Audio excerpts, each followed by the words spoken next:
നെറ്റ്ഫ്ലിക്സിൻ്റെ ഒരു അടിപൊളി action സിനിമകളിലൊന്നാണ് old guard എന്ന് പറയുന്നത്. ഈ സിനിമയുടെ സെക്കൻഡ് പാർട്ട് ഈ വർഷം ജൂലൈ 2-ന് റിലീസ് ചെയ്യും. അതിൻ്റെ ഒരു ട്രെയിലർ ഇന്നലെ റിലീസ് ചെയ്തിട്ടുണ്ടായിരുന്നു. ആക്ച്വലി ഈ ഒരു ട്രെയിലർ എന്ന് പറഞ്ഞാൽ നമ്മൾ ഫസ്റ്റ് സിനിമയിൽ ഇപ്പം ചാർലിസ് തിയോൺ ആണ് സിനിമയിലെ ലീഡിങ് റോൾ ചെയ്തിട്ടുണ്ട്. ഫീമെയിൽ ഓറിയൻറ്റഡ് സിനിമയാണ്. പക്ഷേ പുള്ളിക്കാരി ഈ സ്പൈ അല്ലെങ്കിൽ ഈ ആക്ഷൻ സീക്വൻസൊക്കെ ചെയ്യുന്ന റോളൊക്കെ ഭയങ്കര നൈസായിട്ട് ഹാൻഡിൽ ചെയ്യുന്നുള്ളതാണ്. ആ ഫസ്റ്റ് സിനിമ കണ്ടപ്പോഴും നമുക്കത് മനസ്സിലായതാണ്. ഈ സെക്കൻഡ് സിനിമയിലും അങ്ങനെ തന്നെയാണ്. കുറച്ചുകൂടെ പവർഫുള്ളായിട്ടുള്ളൊരു വില്ലനെയൊക്കെ ഇൻട്രൊഡ്യൂസ് ഉണ്ട്. ആക്ച്വലി ഇതൊരു ഇമ്മോർട്ടൽ സംഭവങ്ങളൊക്കെ കാണിക്കുന്നൊരു സിനിമയാണ് ആദ്യത്തേത്. അപ്പം ഇതിനകത്ത് ഈ വില്ലനായിട്ട് വരുന്ന അല്ലെങ്കിൽ വില്ലൻ ക്യാരക്ടർ ഈ പറയുന്ന ദ ഫസ്റ്റ് ഇമ്മോർട്ടൽ എന്ന് പറയുന്ന ഭയങ്കര പവർഫുള്ളായിട്ടുള്ള ഈ ക്യാരക്ടറാണ്.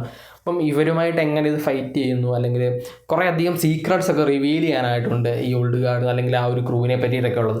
അതൊക്കെ മേ ബി ഈ സിനിമയിൽ റിവീൽ ചെയ്യുമായിരിക്കും. ആക്ച്വലി നെറ്റ്ഫ്ലിക്സിലാണ് റിലീസ് ചെയ്യുന്നത്, തിയേറ്റർ റിലീസ് അല്ല. അതുകൊണ്ട് നമുക്ക് നെറ്റ്ഫ്ലിക്സിൽ തന്നെ കാണാം. തിയേറ്റർ റിലീസ് ആയിരുന്നു കുറച്ചും കൂടെ നല്ലത്. തിയേറ്റർ എക്സ്പീരിയൻസ് ഉള്ളൊരു സിനിമയാണ്. ആദ്യത്തെ സിനിമ വെച്ചാണ് ഞാൻ പറയുന്നത്. ഒരു തിയേറ്റർ എക്സ്പീരിയൻസ് ഉള്ള സിനിമയായിരുന്നു. ഒരു നൈസായിട്ടിരുന്ന് കാണാൻ പറ്റുന്ന, അങ്ങനെ പ്രത്യേകിച്ച് ഒരു എന്താണ് നമ്മൾ എക്സ്പെക്റ്റേഷൻ ഒന്നും ഇല്ലാതിരുന്ന് കാണാൻ പറ്റുന്ന ഒരു കിടിലൻ ആക്ഷൻ സിനിമയായിരുന്നു ആദ്യത്തത്. രണ്ടാമത്തും അതുപോലെ ആയിരിക്കും എന്നാണ് എനിക്ക് തോന്നുന്നത്. നെറ്റ്ഫ്ലിക്സ് പടമാണ്. എന്തായാലും ഇതിൻ്റെ ഒരു അപ്ഡേറ്റ് ഫാനിമില്ലിൽ കാണും.